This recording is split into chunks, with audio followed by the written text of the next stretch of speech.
स्वागत है दोस्तों। इस वीडियो क्लास में हम हिंदी साहित्य के महत्वपूर्ण वस्तुनिष्ठ प्रश्नों को हल करेंगे जो कि छायावाद युग पर आधारित हैं।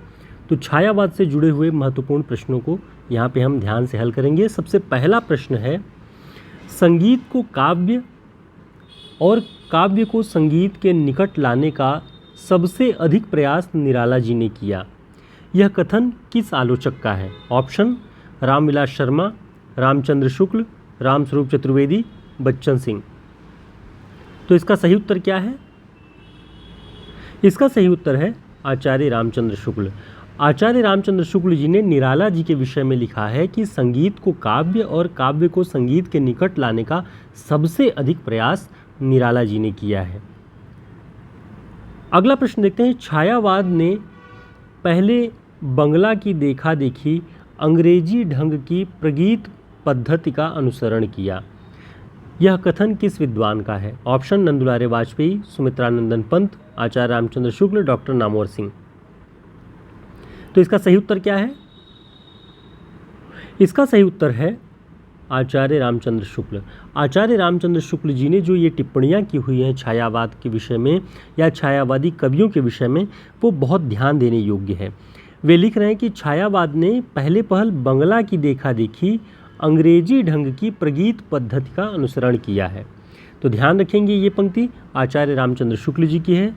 वन लाइनर क्लासेस में भी हमने कई बार इसे करवाया हुआ है। यदि आपने ध्यान से नहीं पढ़ा उस बीच में तो अब इसे ध्यान में रख लीजिएगा। देखते हैं अगला प्रश्न। गीत लिखने में जैसी सफलता महादेवी जी को हुई वैसी किसी और को नहीं। न तो भाषा का ऐसा स्निग्ध और प्रांजल प्रवाह और कहीं मिलता है, न हृदय की ऐसी भावभंगी। जगह जगह ऐसी ढली हुई और अनूठी व्यंजना से भरी हुई पदावली मिलती है कि हृदय खिल उठता है। अनूठी व्यंजना से भरी हुई पदावली जगह जगह पर ऐसी मिलती है कि हृदय खिल उठता है। महादेवी वर्मा के विषय में यह टिप्पणी करने वाले कौन हैं? ऑप्शन में है निराला, सुमित्रानंदन पंत, रामस्वरूप चतुर्वेदी, आचार्य रामचंद्र शुक्ल। तो इसका जो सही उत्तर है वह है आचार्य रामचंद्र शुक्ल। ये पंक्ति ध्यान से देख लीजिएगा। महादेवी वर्मा के बारे में उन्होंने क्या लिखा हुआ है, यदि आप वहाँ नहीं पहुँच रहे हैं उस पुस्तक में तो ये पंक्ति ध्यान रखें कि वे लिखते हैं कि गीत लिखने में जैसी सफलता महादेवी जी को हुई थी वैसी किसी और को नहीं हुई है। और बाकी चीज़ें भी आप एक बार इसे रिवाइज़ कर लीजिएगा। बहुत महत्वपूर्ण पंक्ति है महादेवी वर्मा के विषय में। अगला प्रश्न देखते हैं, सांस्कृतिक दृष्टि से छायावाद युग में यथार्थ और संभावना के बीच गहरी खाई दिखाई देती है। किस दृष्टि से? सांस्कृतिक दृष्टि से छायावाद युग में यथार्थ और संभावना दोनों के बीच में गहरी खाई दिखाई देती है। यह कथन किस विद्वान का है? बहुत ही नए किस्म का कथन है और बहुत महत्वपूर्ण है, इसलिए ध्यान दीजिएगा। ऑप्शन में है बच्चन सिंह, डॉक्टर नगेंद्र, आचार्य रामचंद्र शुक्ल, नंदुलारे वाजपेयी। तो इसका सही उत्तर क्या है? इसका जो सही उत्तर है वह है डॉक्टर नगेंद्र। नगेंद्र जी ने अपनी पुस्तक, जो संपादित पुस्तक है उनकी हिंदी साहित्य का इतिहास, उसमें ये लिखा है कि सांस्कृतिक दृष्टि से छायावाद युग में यथार्थ और संभावना के बीच गहरी खाई दिखाई पड़ती है। तो ये कथन ध्यान रख लीजिएगा।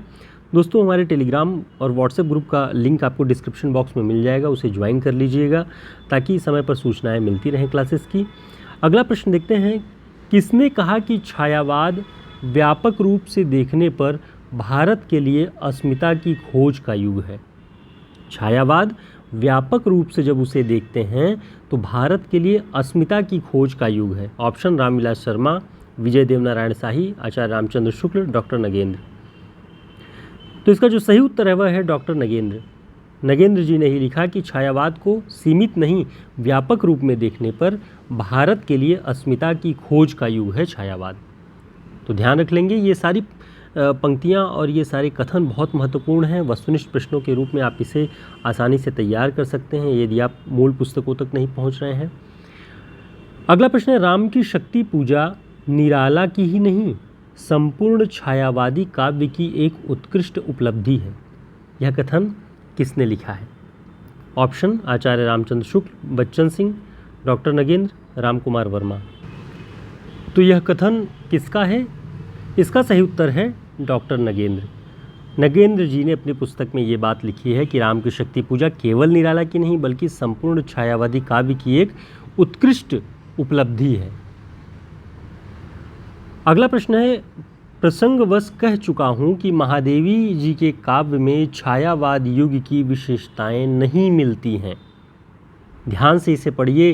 प्रसंगवश कह चुका हूँ कि महादेवी जी के काव्य में छायावाद युग की विशेषताएं नहीं मिलती। यह कथन किस आलोचक का है? ऑप्शन आचार्य रामचंद्र शुक्ल, रामविलास शर्मा, नंदुलारे वाजपेयी, बच्चन सिंह। तो यह कथन किसका है? इसका जो सही उत्तर है वह है नंदुलारे वाजपेयी। हिंदी साहित्य 20वीं शताब्दी नाम से जो नंदुलारे वाजपेयी जी की पुस्तक है उसमें वे ये बात कहते हैं कि इस बात को सिद्ध करने का प्रयास उन्होंने किया है कि महादेवी जी के काव्य में छायावाद युग की कोई विशेषताएं नहीं मिलती हैं। तो ये अपने आप में एक नए किस्म का कथन है। नंदुलारे वाजपेयी यूजीसी नेट और असिस्टेंट प्रोफेसर भर्ती परीक्षाओं की जो प्रमुख आलोचकों वाला एक यूनिट है उसमें ये पूछा जाता है। उनका नाम है नंदुलारे वाजपेयी जी का और बड़े आलोचक भी हैं। इस दृष्टि से सभी प्रतियोगी परीक्षाओं की तैयारी करने वालों के लिए ये ज़रूरी है। दोस्तों, हमारे हिंदी साहित्य के शॉर्ट नोट्स को लेने के लिए, ऑर्डर करने के लिए हमारे व्हाट्सएप नंबर पर संपर्क कर सकते हैं। बहुत ही सुव्यवस्थित ढंग से आचार्य रामचंद्र शुक्ल, बच्चन सिंह और नगेंद्र की पुस्तकों के आधार पे ये निर्मित है। आपके लिए सभी प्रतियोगी परीक्षाओं में बहुत उपयोगी होगा। अगला प्रश्न है, आंसू कवि के जीवन की वास्तविक प्रयोगशाला का आविष्कार है।